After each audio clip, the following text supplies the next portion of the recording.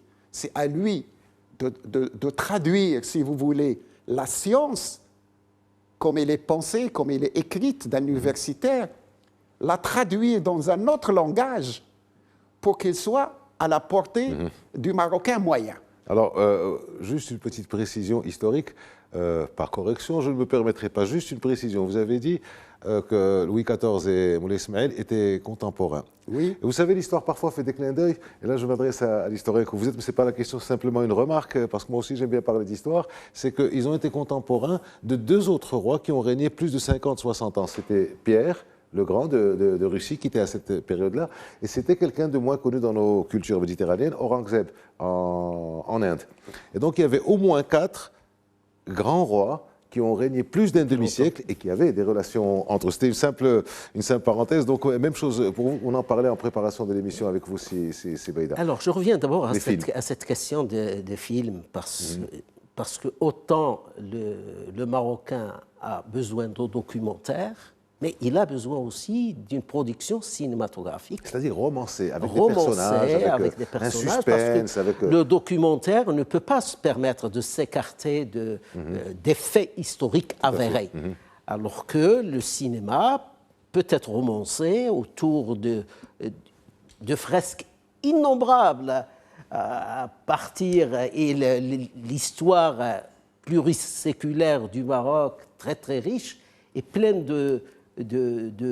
d'épisodes, j'allais dire, croustillants, pour les reprendre aujourd'hui avec une production cinématographique. La légende de la Kahina, par exemple. Là, on est avant l'arrivée de l'islam. La bataille des Trois Rois, ça a été fait légèrement approché, la bataille des Trois Rois. L'épisode des Bourouata au Maroc. Complètement zappé dans l'histoire. La personnalité de Moulay Ismaïl, évident, tout à fait. Évidemment. Et puis, la personnalité du grand Al-Moravi, Youssef Ben Tachfine, de la ville ocre de Marrakech. Et puis, bien entendu, Ben Abdelkrim, l'épopée de Ben Abdelkrim al-Khattabi, du Rif. À propos de ça, vous savez que pour la bataille d'Anoual 1921, donc c'est bien ça, les Espagnols en 2021 ont frappé une médaille commémorative de la bataille d'Anoual, qui était une victoire marocaine claire et nette. Et à ce moment-là, au niveau chez nous, ici au Maroc, on en a parlé, la presse en a parlé, mais ça s'est arrêté là. Ils ont frappé une médaille commémorative. Alors que c'est à nous d'en frapper. Oui. Sans jeu de mots, mais oui. Oui, pour ajouter à ce que raconte le professeur, mon ami, moi j'ai fait une proposition chaque fois qu'il y a un nouveau ministre de la communication. Je vais le voir, je lui dis voilà, excusez-moi, je vais vous faire des suggestions. Et parmi mes suggestions, faire des commentaires et faire des films. J'ai dit, vous réservez 10 milliards par an pour faire des films. C'est bon. Ok. Moi, je vous demande de réserver 2 milliards pour les films historiques et pour les documentaires. Faites une commission de 2 ou 3 professeurs qui vont suggérer des sujets qui sont les plus aptes à être traités et faisons, à partir de l'année prochaine, une production que l'on peut exporter. Moi, je ne veux pas un documentaire ou un film Marocain, c'est pour faire connaître à l'extérieur aussi. Non, moi, je m'adresse à l'extérieur. Faites des documentaires qui seront achetés par les grandes télévisions, qui vont présenter le Maroc. Un grand film. Peut-être faire un film tous les 5 ans, mais il faut que ça soit un grand film. Si on n'arrive pas à le faire, moi, je n'ai pas de complexe, amenons d'autres personnes qui vont le faire à notre place. Pour le faire, le temps qu'on apprenne. Alors, on laisse, si jamais vous terminez. Non, je dirais tout simplement que ce serait un soft power excellent que de diffuser des films et des documentaires à travers le monde. Parce que le plus compliqué, finalement, ce n'est pas de faire des films, c'est d'avoir une histoire de 1000 ans. Et plus. Une fois qu'on a la chance d'avoir ça, on est dans notre monarchie. C'est la plus vieille avec la japonaise. C'est la japonaise seule qui la dépasse en âge. Je parle sous votre contrôle. Oui, tout à fait. On a cette histoire pour Louis XIV et Moulay Ismaïl. On n'a que des images qui ont été faites par les Français. Donc on voit cette grande ambassade. À l'époque, l'ambassade, ce n'était pas un bâtiment, c'était toute une délégation qui partait. On voit ces images à la Galerie des Glaces, ou je ne sais pas où ils montraient en fait la magnificence de Versailles, et les Marocains, les morts, qui étaient impressionnés, ce n'était pas notre avantage. Alors on va entrer maintenant dans le côté anecdotique. Vous avez été donc dans les années 70, si Manino, au cœur de l'action, vous avez été très proche des centres de décision, vous avez vécu la marche verte, je le sais, vous m'avez raconté beaucoup d'anecdotes là-dessus, et puis vous en avez raconté plusieurs par l'écrit, par le réseau social, par l'entretien, par l'interview. Alors dites-nous, sur la marche verte, une ou deux anecdotes. On va célébrer dans quelques mois 50 ans de la marche verte. On est dans le 50e anniversaire. On est dans le 50e anniversaire. La marche verte, c'était un choix, une décision de Sa Majesté Hassan II, qui, pour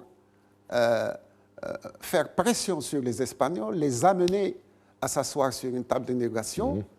Il avait plusieurs choix. Un choix militaire, on n'était pas prêt à faire la guerre à l'Algérie, à l'Espagne, à la Mauritanie, qui ont constitué un genre de front anti-marocain. On pouvait s'adresser aux Nations Unies, on l'a fait déjà à partir de 1963. Il restait de trouver un moyen de pression intelligent, pacifique, et il a eu l'idée de la marche verte. La marche verte était un succès parce qu'il y avait une mobilisation. N'oublions pas que dans son discours du 16 octobre 1975, il a fait appel à 350 000 hommes et femmes qui vont participer. Le vendredi 17, on était déjà à 1 million. Donc, il y avait une réussite de demande. De demande. La marche verte a été préparée en secret. J'ai raconté ça longuement. Le secret a fait que son discours, moi j'ai appelé dans mes mémoires une bombe médiatique. Comment Hassan II va régler un problème aussi délicat, va faire face à l'Espagne, à nos voisins, les autres voisins, alors que avec tout simplement des volontaires. Des volontaires civils, dont 10% de femmes. Il y avait 35 000 femmes. Donc le secret il a bien mené le secret. Parce qu'aujourd'hui, lorsqu'on revient aux différentes dépêches des ambassades américaines, espagnoles, françaises, ils ne savaient rien. Ils ne savaient rien. Troisièmement, la logistique. La logistique qui a été confiée à l'armée, à l'intérieur et à un certain nombre de départements. Aujourd'hui, la logistique pour mener à bien la vie à 350 000 personnes, le transport, le logement, la nourriture, l'eau, les soins, il fallait que ça soit bien préparé. Et aujourd'hui, cette logistique est étudiée dans plusieurs grandes écoles militaires parce que ça fait école. Tout ça, ça a constitué la marche verte qui a obligé les Espagnols à s'asseoir le 12 novembre 1975, à la table de négociation à Madrid. Moi, j'étais. Ça a donné 2 jours après les accords de Madrid. Et ça a donné les accords de Madrid. Maintenant, quelle est ma relation, moi, avec la Marche verte? Moi, en principe, je ne devais pas partir à Marrakech. Je devais rester pour gérer un peu. Vous étiez quoi à l'époque? J'étais directeur de la communication dans la télévision marocaine. Mais Sa Majesté m'a fait l'honneur de me demander de venir à Marrakech. Parce qu'il avait il était à Marrakech, oui. Oui, parce qu'il avait un souci, il recevait des rapports qui disaient que les volontaires posaient beaucoup de questions. Par exemple, est-ce qu'il y a une pharmacie où on doit prendre avec nous nos médicaments? Est-ce qu'il y a un téléphone? Quelqu'un lui dit, il y a un téléphone, moi j'arrive, je téléphone à maman, je lui dis, alhamdoulilah, je suis bien arrivé, etc., etc. Les gens, les organisateurs, les petits organisateurs n'étaient pas au courant, n'avaient pas de réponse. Est-ce qu'il fait très froid le soir? Est-ce qu'on amène des couvertures? Une question habituelle. Voilà. Deuxièmement, il n'y avait pas ce moyen de communication qu'on a aujourd'hui, le téléphone portable. Admettons qu'un convoi de 200 camions avec 10 000 ou 15 000 volontaires qui quittent le Nador. Il avait à traverser pratiquement 1800 km avant d'arriver. Lorsque ce convoi quitte Nador, plus d'informations. Les gens se demandent, est-ce qu'ils sont arrivés? Est-ce qu'il y a un accident? Est-ce qu'un camion est tombé en panne? Comment ils ont fait? Alors, à ces 2 problèmes, il m'a demandé de faire une émission quotidienne avec une carte. Il n'y avait pas de carte à Marrakech.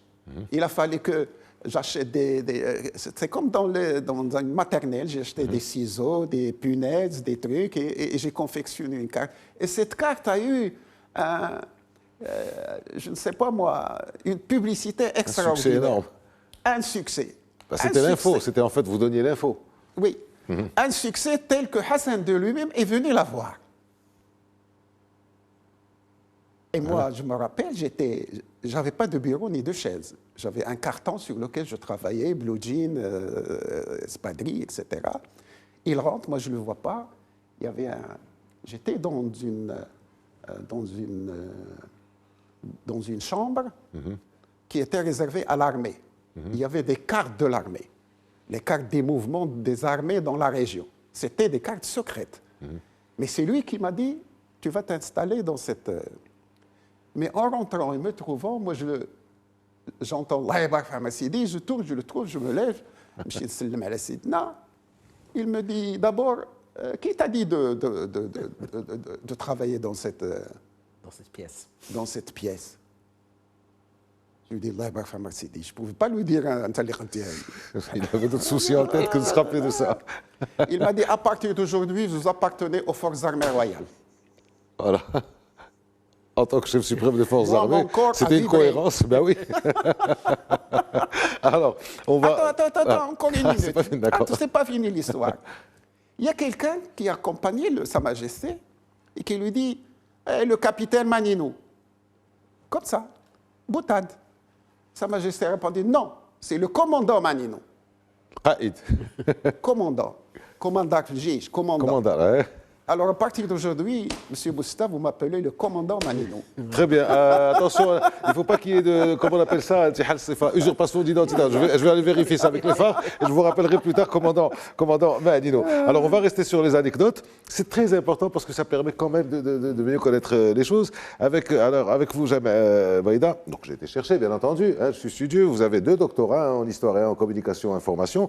Et donc, en tant qu'historien, vous êtes féru d'histoire. Et donc, vous avez créé, enfin, initié cette idée, ou enfin, cette réflexion de collecter, de vérifier, de classer, de répertorier et de conserver les archives. Et c'est ainsi que naît cette idée, peut-être cette initiative, qui a été donc matérialisée par la décision de Sa Majesté en 2011 de créer les archives du Maroc, dont vous avez été le premier directeur. C'est quoi l'histoire de ces archives? Alors, avant de parler des archives. Oui, d'abord, il y a un parcours personnel qu'on ne peut pas dissocier du fait que je sois à la tête des archives du Maroc de 2011 jusqu'à 2024. L'intérêt personnel, c'est d'abord, il a été d'abord académique dès 1978. dès 1978, mon mémoire de licence, juin 1978, a porté sur des documents inédits de la région d'Aït Ba'amran Ifni. Non publiés, mais ils se trouvent dans les archives de la bibliothèque de la faculté des lettres de Rabat.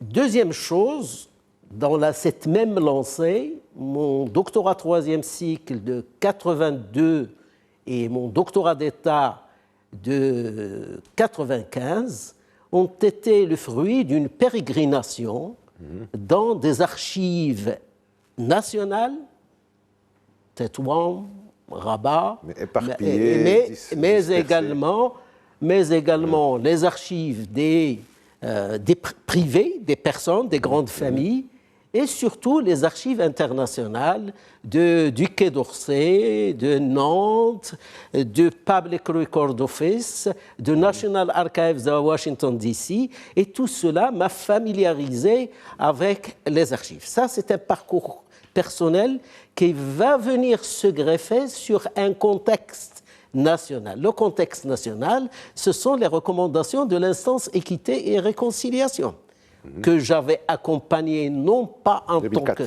Oui, 2004. J'avais accompagné au temps de Sibn Zikri, avec Brahim Boutalb qui disait nous sommes les historiens de service, entre guillemets, nous, sans être membre de l'IR, j'avais accompagné dans toutes les manifestations qui devaient consolider la connaissance du passé récent pour qu'il y ait réparation. On ne peut pas réparer sans archives. Et puis, cela a fait que nous avions un petit comité interne, parallèle à l'action de l'IR, qui s'appelait le groupe de travail plutôt, pas comité, Histoire, Mémoire et Archives, avec M. Subti, M. Tosi et bien d'autres.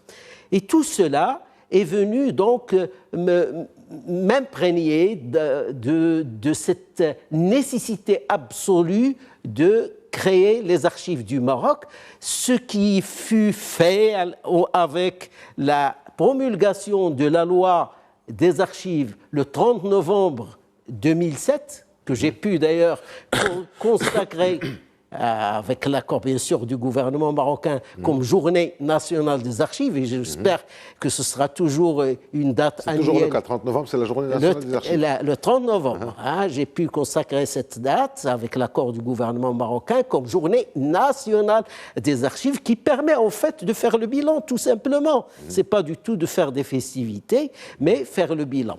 Et en 2011, j'ai été nommé par Sa Majesté, un grand honneur, pour la mise en place des archives du Maroc, ce à quoi je me suis attelé de 2011 jusqu'à 2024. Et cela a fait que nous avons mis en place un personnel qualifié.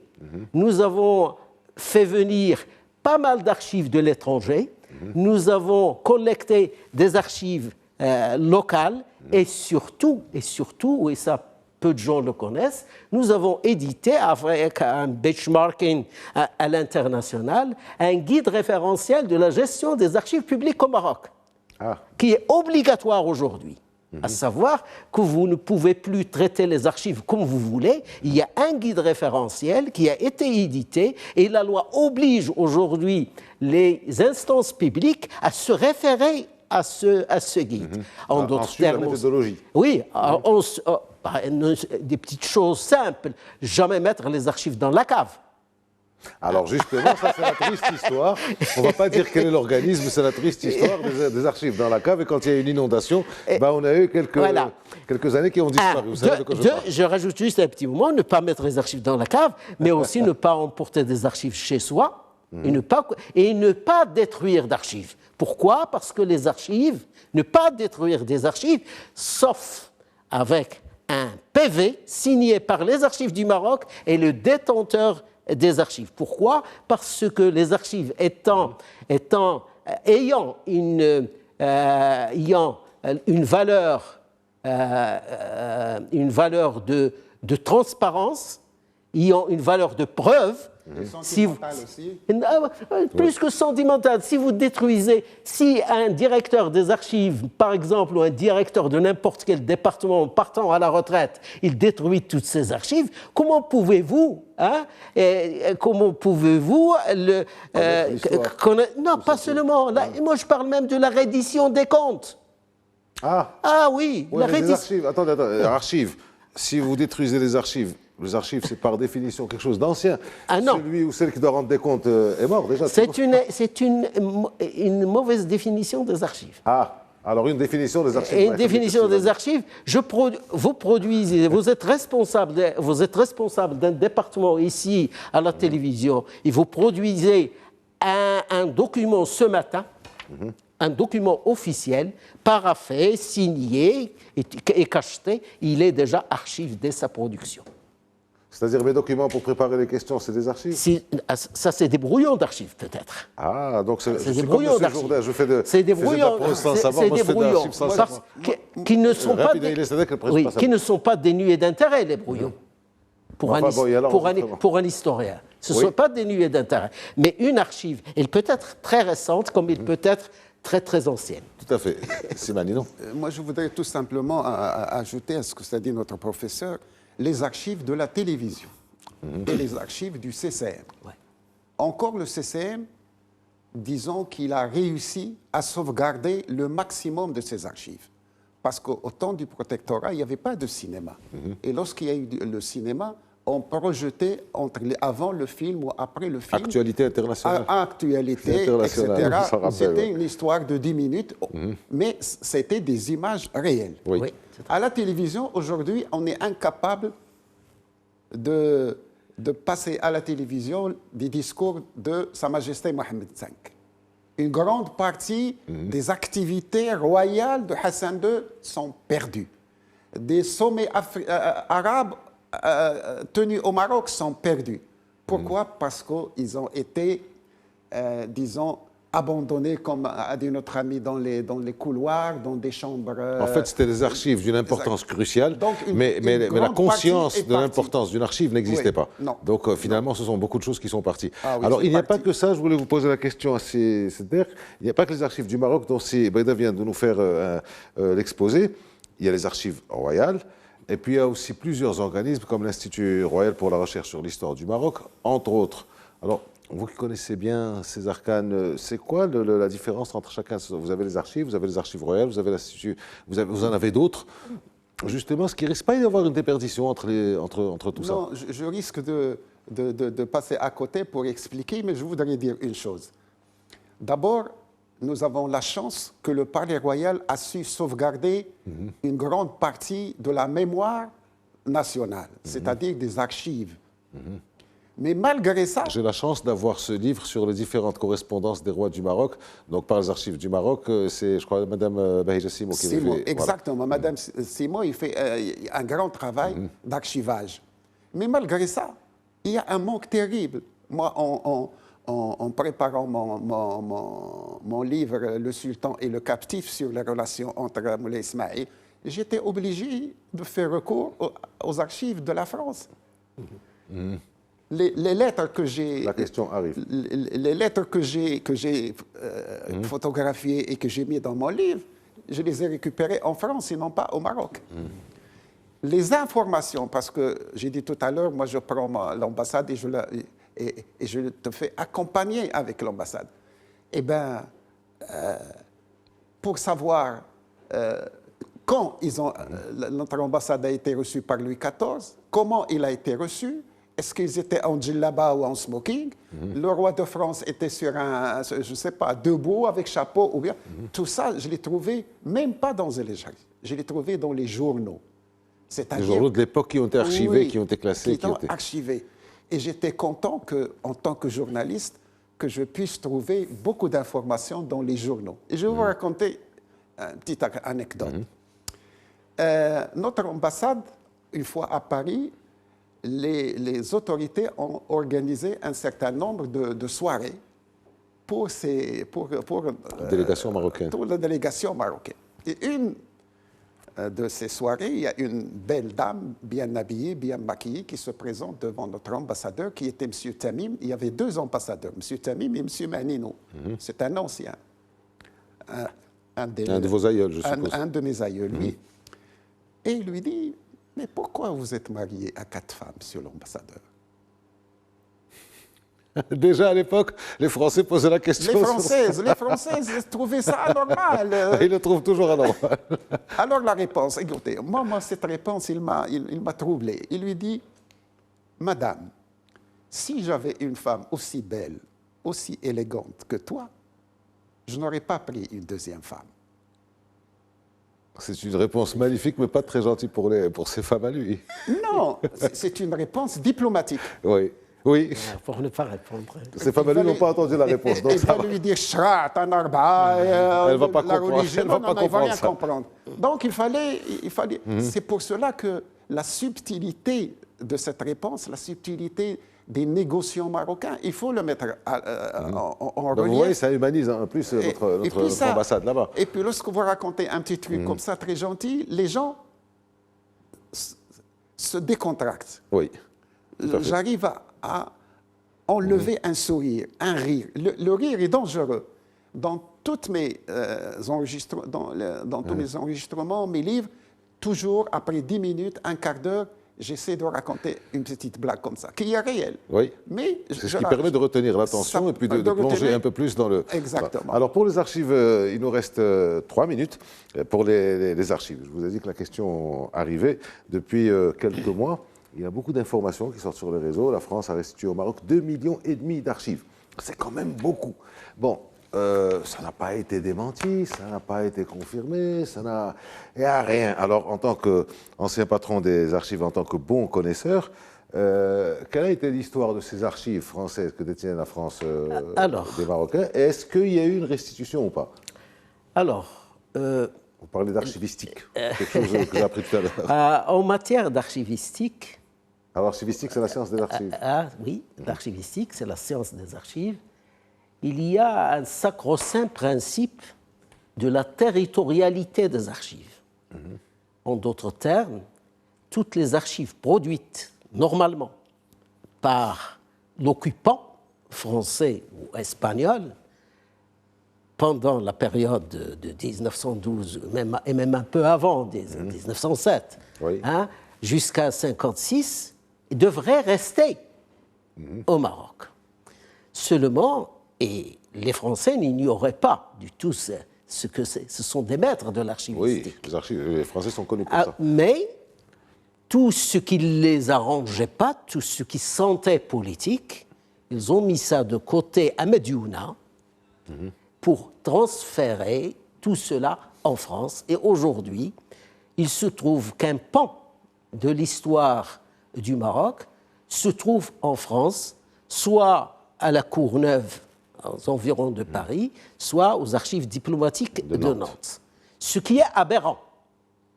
Et ça, c'est ce qui a été, disons, produit par les Français. Et puis, il y a autre chose qui a été spolié. Spolié même... C'est des archives marocaines. Marocaines, pas du tout produites par les Français. Que les Français ont emmené avec eux en 1956. Et là, je pense aux archives de Ben Abdelkrim Al-Khattabi, après avoir été vaincu par la coalition franco-espagnole, et quand on l'a envoyé loin de son pays, eh bien, on a usurpé, on a spolié ses archives personnelles qui ne sont pas du tout extraordinaires sur le plan contenu, parce qu'elles sont consultables aujourd'hui à la Courneuve. La Courneuve, c'est quelque chose comme 5 cartons que j'ai vu personnellement, mais qui devrait jamais normalement quitter. Donc c'est pas grand-chose, mais c'est à nous. Mais c'est à nous. Voilà. Alors, au moment où l'on parle de la restitution des œuvres d'art pour des autres pays, les biens qu'on appelle les biens culturels, ça aussi c'est un bien patrimonial, culturel et autre.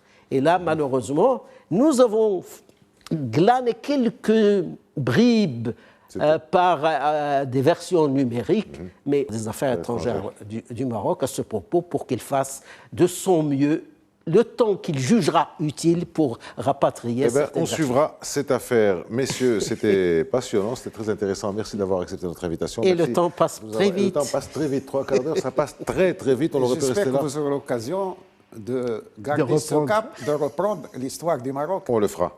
On le fera parce qu'on va quand même pas avoir l'outrecuidance de penser qu'on va parler de 1500 ans d'histoire en 3/4 d'heure. Sterbanino, merci d'avoir été avec nous. Jeanne Abaïda, merci d'avoir été avec nous. Merci de nous avoir suivis. Merci. Et à la semaine prochaine.